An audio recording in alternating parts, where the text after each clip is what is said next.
Bonjour à tout le monde. Avec vos professeurs Mohamed Qabli, lycée qualifiant Hassan II, Académie régionale Lyon Saqi Al-Hamra. Aujourd'hui, on va travailler sur un exercice destiné aux élèves de la deuxième année sciences physiques et SVT BIOF. Voilà l'énoncé de l'exercice. C'est un exercice sur la géométrie. Donc, l'espace E est rapporté à un repère orthonormé direct OIJK et on considère les points A, B et C. Première question, déterminer AB vectoriel AC, produit vectoriel AB et AC. On déduit que les points A, B et C déterminent un plan P. La question B montre qu'une équation cartésienne de P est x plus y plus z moins 1 égale 0. Deuxième question, soit S l'ensemble des points M de coordonnées x, y, z de l'espace, tels que x carré plus y carré plus z carré moins 2x moins 2z plus 1 égale 0. La question petit a montre que S est une sphère dont on précisera le centre I et le rayon R. Question P montre que S entier P est le cercle circonscrit au triangle ABC. Troisième question petit a, calculer le volume du tétraèdre IABC. La question B, soit alpha un réel et M un point de l'espace de coordonnées alpha 0 dont moins alpha, montre que lorsque alpha décrit l'ensemble R, le volume du tétraèdre MABC reste constant, c'est-à-dire il est indépendant de alpha. Bien, très bien. Alors, concernant la première question, déterminer le produit vectoriel, je rappelle que le produit vectoriel de deux vecteurs, c'est un vecteur qui est orthogonal à AB et AC. Et on sait que cette année, vous faites de la géométrie analytique, donc vous pouvez déterminer ce produit vectoriel en déterminant les coordonnées de ce produit vectoriel. Voilà, donc d'abord, on va, si vous voulez, on va déterminer les coordonnées du vecteur AB. Donc on a AB, il est de coordonnées, donc c'est 0, moins 1, donc ça donne moins 1. 0, moins 0, ça donne 0. Et 1, moins 0, ça donne 1. Ça, c'est les coordonnées de AB. Et les coordonnées de AC, c'est que 1, moins 1, ça donne 0. L'ordonnée, moins l'ordonnée, c'est-à-dire moins 1, moins 0, ça donne moins 1. Et 1, moins 0, ça donne 1. Alors, comment on détermine le produit vectoriel de deux vecteurs? Je rappelle la technique suivante. Donc, c'est un vecteur, si vous voulez. Donc, on a AB vectoriel AC. Donc, c'est un vecteur, donc évidemment, qui a trois coordonnées. Comment on détermine les coordonnées? Voilà une technique. Vous pouvez le faire au bruyant, ne le faites pas au propre. Vous écrivez ici vecteur I, ici J, ici K. N'oubliez pas de faire ici un signe plus, ici un signe moins, et ici un signe plus. Puis, vous écrivez les coordonnées du premier vecteur. Attention, l'ordre, il est important. Donc, c'est moins 1, 0, 1. Puis, 0, moins 1, 1. Et donc, lorsqu'on cherche l'abscisse, donc l'abscisse, c'est-à-dire c'est le coefficient de I finalement, on va trouver c'est quelque chose fois I, plus quelque chose fois J, plus quelque chose fois K. Lorsque vous déterminez le coefficient de I, vous verrez la ligne et la colonne qui contient I, et donc il vous reste un déterminant. Donc c'est 0, 1, moins 1, 1 fois I. Et ici, il y a un signe moins, vous mettez le moins. La même chose, lorsque vous voulez le coefficient de J, vous allez barrer la ligne et la colonne qui contient le vecteur J. Donc ça vous reste moins 1, 0 et 1, 1. Fois J, plus, et ici, on barre la ligne et la colonne qui contient le vecteur K, donc ça vous reste moins 1, 0, et 0, moins 1, fois le vecteur K. Et donc, finalement, je rappelle que, si vous voulez, concernant le calcul des déterminants, ça se fait comme ça. Donc vous multipliez ça par ça, moins ça, fois ça.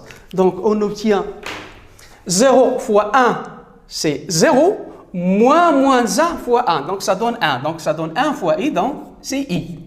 Et ici, c'est moins 1 fois 1, c'est moins 1, moins 0 fois 1.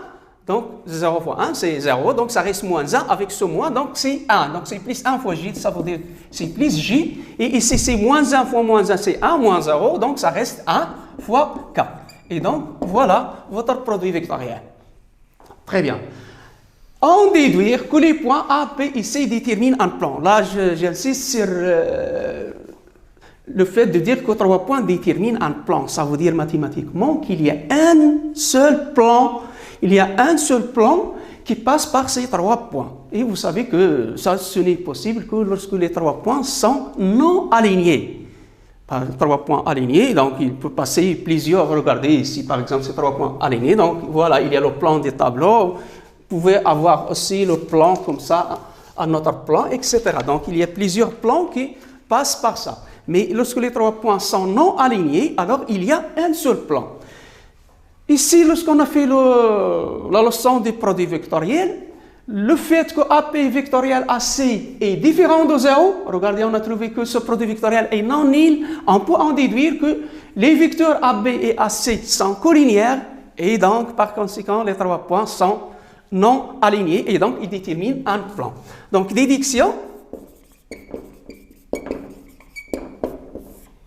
Voilà, donc on va dire qu'on a AP vectoriel AC différent du vecteur nil, donc AB et AC ne sont pas collinéaires.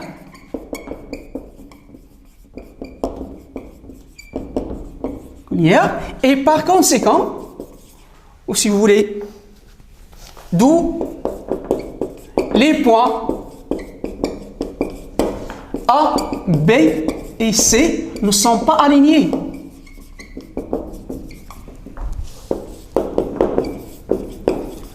Et par conséquent, ils déterminent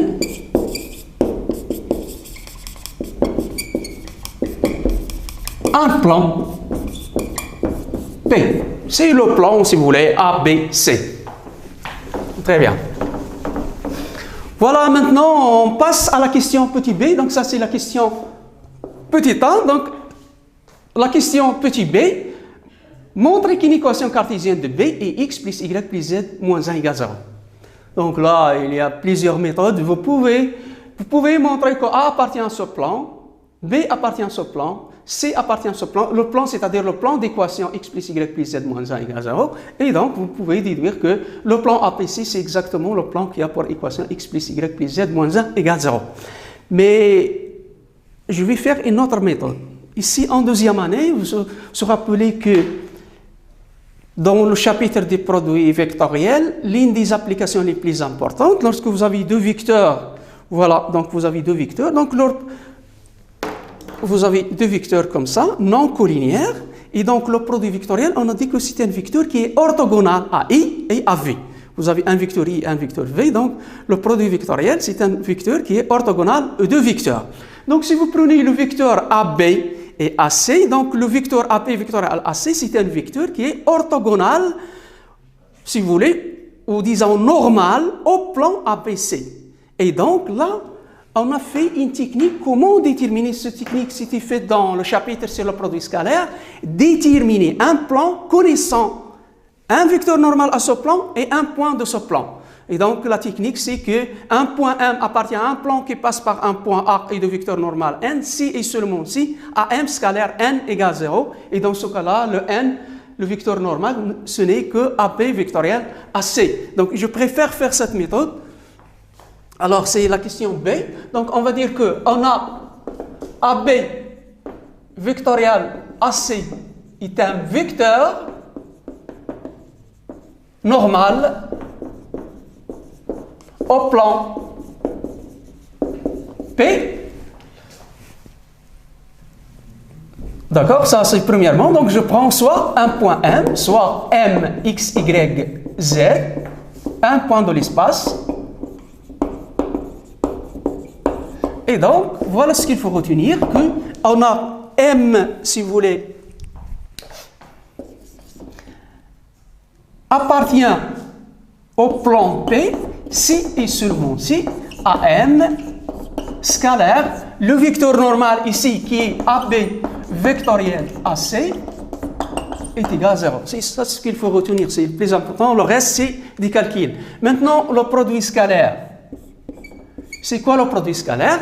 Dans un repère, ici, le repère, il est orthonormé direct. Donc, le produit scalaire, c'est, si vous voulez, c'est l'abscisse fois l'abscisse, plus l'ordonnée fois l'ordonnée, plus la cote fois la cote. Donc, l'abscisse, les coordonnées de A, B, C, voilà, ce sont les coefficients de I, J, K. Donc, c'est 1, 1, 1. Donc, c'est 1 fois, ici, c'est X, l'abscisse de M, moins l'abscisse de A. L'abscisse de A, c'était 1, donc c'est fois X moins 1, plus 1 fois, si vous voulez, l'ordonnée ici, c'est Y, moins YA. Le YA, c'est 0, donc voilà, plus, si vous voulez, 1 fois Z moins, si vous voulez, l'ordonnée, la cote de A, donc c'est 0, est égal à 0. Le reste, c'est des calculs. Donc, c'est l'équivalent. Donc, X moins 1 fois 1, donc c'est X moins 1. Et ici, Y moins 0, c'est Y fois 1, donc c'est plus Y. Et ici, 1 fois Z moins 0 c'est Z fois 1, donc c'est Z égale 0, ce qui est équivalent que X plus Y plus Z moins 1 égale à 0, ce qui est demandé ici. Voilà. Donc, d'où, si vous voulez, d'où P, donc c'est X plus Y plus Z moins 1 égale 0. Très bien. Alors, la deuxième question, on donne un ensemble de points et on vous demande de démontrer que c'est une sphère. Et on précisera le centre I et le rayon R. Vous savez que on a vu dans le cours, si vous voulez, l'équation d'une sphère.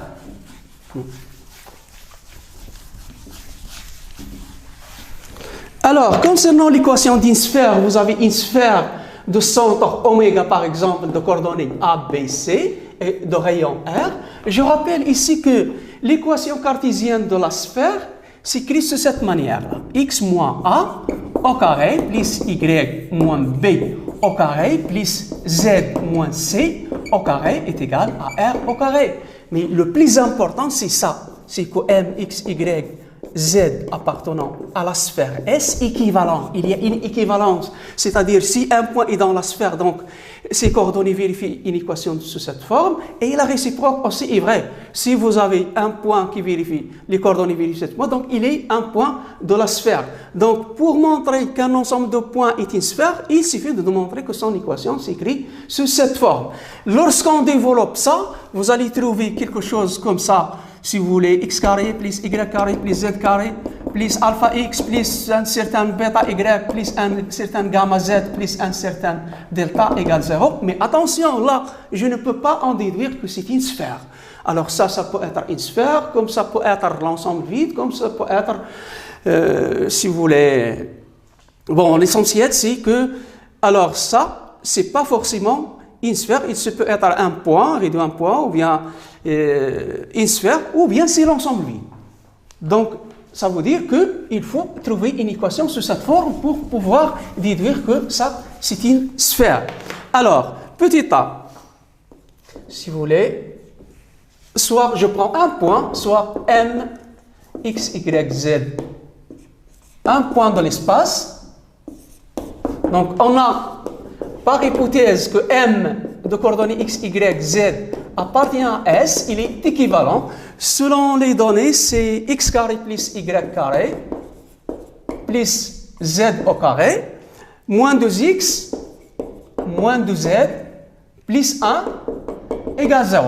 Alors, qu'est-ce qu'on fait ici? Je vais faire apparaître des identités remarquables. Donc, je regroupe les X. Donc, c'est X carré moins 2X, voilà. Et ici, voilà, il y a un Y carré, il n'y a plus de Y. Et les Z, voilà, Z carré moins 2Z plus 1 égale 0. C'est facile, comment on va, si vous voulez, c'est facile comment on va transformer ça en une identité remarquable. Donc, je prends le coefficient de X, je la divise par 2, donc ça donne 1, donc c'est moins 1. Donc, j'enlève au carré, puis je retranche celui-là au carré. Vous voyez? Donc, si vous développez, donc c'est x carré moins 2x plus 1 moins 1, et je retrouve exactement x carré moins 2x. Ici, le y au carré, c'est déjà sous forme d'un carré. Et là, je n'avais pas besoin de faire ce truc que j'ai fait ici. Donc, c'est déjà une identité remarquable. Donc, c'est plus z moins 1 au carré égale 0. Et finalement, c'est l'équivalent que x moins 1 au carré plus y au carré plus z moins 1 au carré, vous faites passer ça ici, donc ça vous donne un 1 au carré. Et voilà, donc il est sous la forme de x moins a au carré plus y moins b au carré plus z moins c au carré égale à un r au carré. Donc dans votre réponse, vous dites, j'appelle cette égalité étoile. Alors vous dites que l'égalité étoile,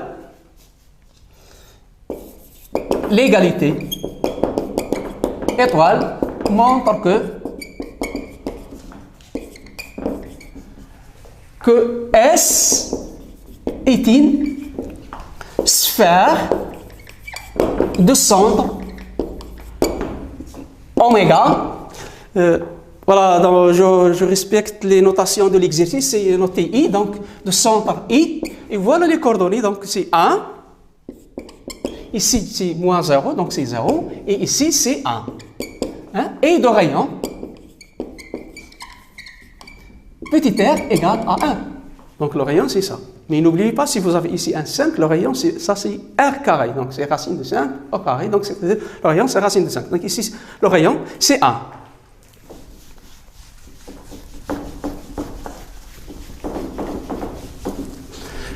Maintenant, on passe à la question B. Dans la question P, on vous demande de montrer que S entier P est le cercle circonscrit au triangle. Cercle circonscrit au triangle, c'est-à-dire c'est le cercle qui passe par A, B et C. Bon, on a vu la méthode dans le cours, donc un plan et une sphère, donc l'intersection, soit que c'est l'ensemble vide, lorsque la distance du centre de la sphère par rapport au plan est supérieure strictement au rayon, soit que c'est réduit à un singleton, un seul point, lorsque la distance entre le centre de la sphère et, si vous voulez, et le plan est exactement égale au rayon, soit que c'est un cercle dans le cas où la distance entre le centre de la sphère et le plan est strictement inférieure au rayon. Mais là, si vous voulez, vous n'avez pas... On a fait la manière, concernant ce dernier cas, lorsque l'intersection c'est un cercle, on a vu comment on détermine le centre des cercles, etc., etc.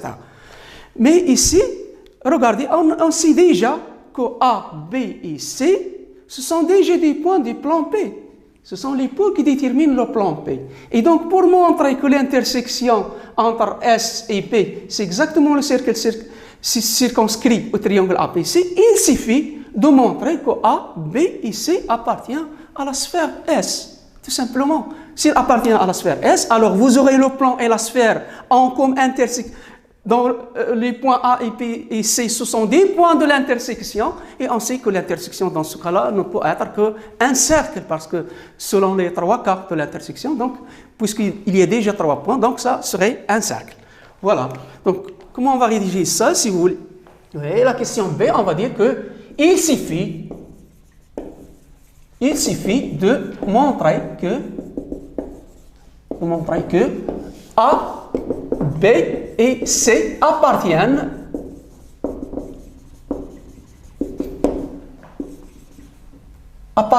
à la sphère S.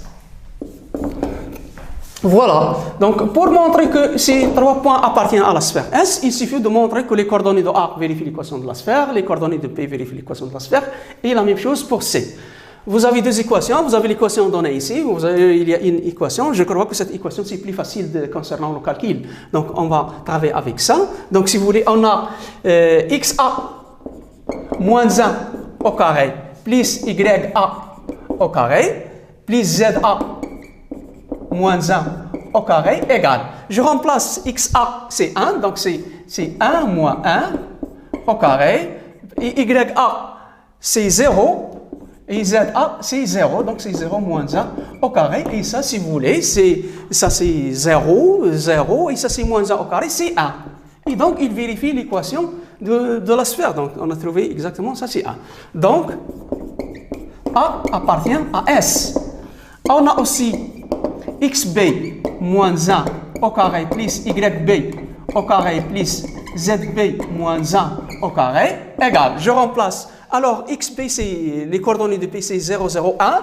Donc, j'obtiens ici, c'est 0 moins 1 au carré, plus 0 au carré, plus 1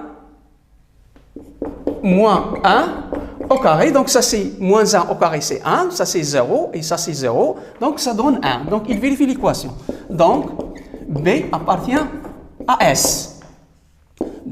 La même chose pour C, donc on a XC moins 1 au carré plus YC au carré plus ZC moins 1 au carré égale, je remplace les coordonnées de C, c'est 1, donc j'obtiens ici 1 moins 1 au carré. Le YC c'est moins 1, donc j'obtiens plus moins 1 au carré. Et le ZC c'était 1, donc j'obtiens ici 1 moins 1 au carré. Donc si vous faites le calcul, donc ça c'est 0, moins 1 au carré c'est 1, et ça c'est 0, et donc ça donne 1. Et donc il vérifie l'équation. Donc j'en déduis que, donc, si vous voulez, C appartient à la sphère S. Et voilà, donc vous avez les 3 points, il appartient à S, et par conséquent, d'où, si vous voulez, P coupe S selon le cercle circonscrit au triangle ABC. Voilà, très bien. Maintenant, on passe à la question numéro 3. Calculer le volume du tétraèdre IABC.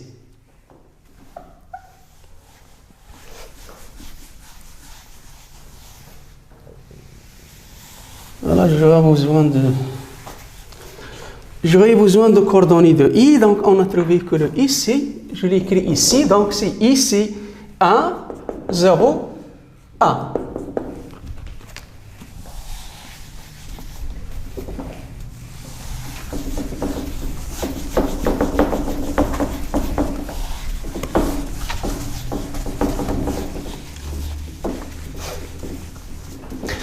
Alors, je rappelle que le volume du tétraèdre, c'est 1/3 fois l'aire de la... Je dis que le volume du tétraèdre, c'est 1/3 fois l'aire de la base fois la hauteur. Mais ici, si nous voulons relier, si vous voulez, avec le produit vectoriel, vous pouvez démontrer aussi que, si vous voulez... Voilà la question 3.